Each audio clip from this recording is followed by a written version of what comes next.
Hey guys, it's Pastor Ken here. Just want to share with you a quick devotional thought, read from the Bible, and then maybe we can pray together in this video. But one of the things that I have to be thinking about as a pastor is, okay, what do I do with the church? Do we just kind of close up shop and just kind of go into survival mode, go into hibernation mode? You know, the Prime Minister is saying that we should put the economy in hibernation. Is that something that we should be doing with our church as well? And I don't think so. I don't think so. I think this scripture that I want to read to you, I think maybe might give some kind of a biblical weight to not going into hibernation mode as a church in this season. So it's from Isaiah chapter 6. Verses 1 and verse 8. You can read verses 1 to 8 in your own time, but I just want to read the beginning and the end and then share a few thoughts with you. So Isaiah chapter 6, verse 1 and then verse 8. In the year that King Uzziah died, I saw the Lord high and exalted, seated on the throne, and the train of his robe filled the temple. That's verse 1. Now verse 8. Then I heard the voice of the Lord saying, Whom shall I send, and whom will go for us? And I said, Here I am, send me. Here I am, send me. So why just look at verses 1 and verse 8? Well, verse 1, it's interesting. It says, in the year that King Uzziah died. King Uzziah was probably one of the better kings of Judah, and he led them to a prolonged season of economic prosperity. They were just doing really well for such a long time. But then his pride kind of got to him, and what happened was he was struck down. He contracted leprosy, contagious skin disease, and was kind of shunned for the last part of his life, and then he died. So here we have Isaiah saying, in the year that the king who led us in such a long time of economic prosperity died of a contagious disease, in that year God revealed himself to me. And I think you could probably draw for yourself some of the similarities between Isaiah's time and our time. In Australia hasn't had a recession for the past 20 plus years. You know, most people who are listening to this video have never known what economic contraction looks like. But we're obviously moving into a season of recession because we've got this contagious disease that's shut down our entire economy. So King Uzziah led the nation of Judah for a long time in prosperity, but then his pride led to him kind of contracting a skin disease, a contagious skin disease. Obviously, we're not dealing with a contagious skin disease in this season, but we are dealing with contagious disease, COVID-19, right? So there's some similarities there, and it's going to bring disruption. And so Isaiah had a vision of God in the year that King Uzziah died, and had a revelation of who God was, and had a revelation of God's heart. God's heart was, I want a message to go out.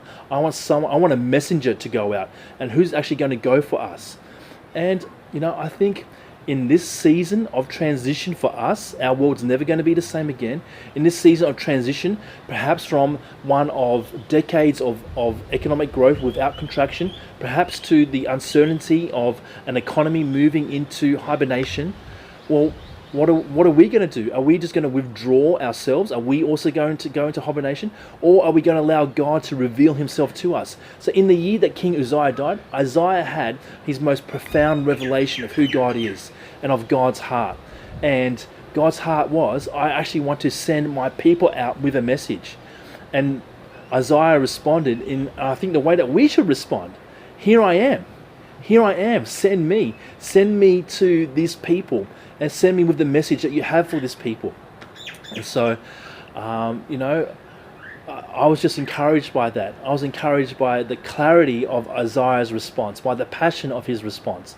And I think that that's what God is calling out of us. He's drawing out of us. We might not even feel it at the moment, but I think it's what God is putting in us to draw out of us. This desire, you know what, here we are, God. Here we are in this season of transition, of this, of brought about by sickness and disease. And you know what, I actually want, whatever you want me to do, I want to be the one with your message of hope, of love, of restoration. I want to be the one with that message to share that with a nation that needs to hear it. So here I am, God, send me. And so I hope that's encouraging, guys. I hope that explains why I still talk about, as a church, we're still on a mission. You know, we're not going into hibernation, we're still on a mission. And obviously things have to change, and we have to be creative with how that mission looks these days. But we're always called to reflect God's heart. And God's heart has always been a missional heart. There's always been a heart of, I want to restore relationships. And so in this season, let's be listening to God. Let's be seeing those revelations he has for us, and then putting up our hands saying, okay, here I am, God, send me. So let me pray into that. God, I thank you that in the season of transition brought about by contagious disease, just like Isaiah's situation, God, we want to be like Isaiah. We want to have that revelation of who you are and your heart for the nations. Not only do we want to have that revelation of your heart for the nations, we want to put up our hand and say, I want that heart for the nations. I want to be sent by you. I want to be your herald of a new kingdom, of a new way to be human. I want to be your herald of hope and life and love and the plans and purposes that you have for humanity. I want to share that with people who need to hear that. I want to share that with a nation that needs to hear that. I want to share that with the nations of the world that need to hear that. And so, Lord, I just pray that you would find in every nation, maybe we don't even feel it just yet. Maybe there's still this fear that's going on, and that's okay. I just pray that you put the passion that Isaiah had, that you put that sense of, you know what, of excitement that Isaiah had. Put that in us so that you can draw it out of us, so that we can say, here we are, Lord, send us. Here we are, God, on behalf of every nation in Melbourne, this is what we say. We're still on the mission. Here we are, Lord, send us. All right, guys. Well, I hope that was encouraging and maybe a little bit challenging as well. Be blessed.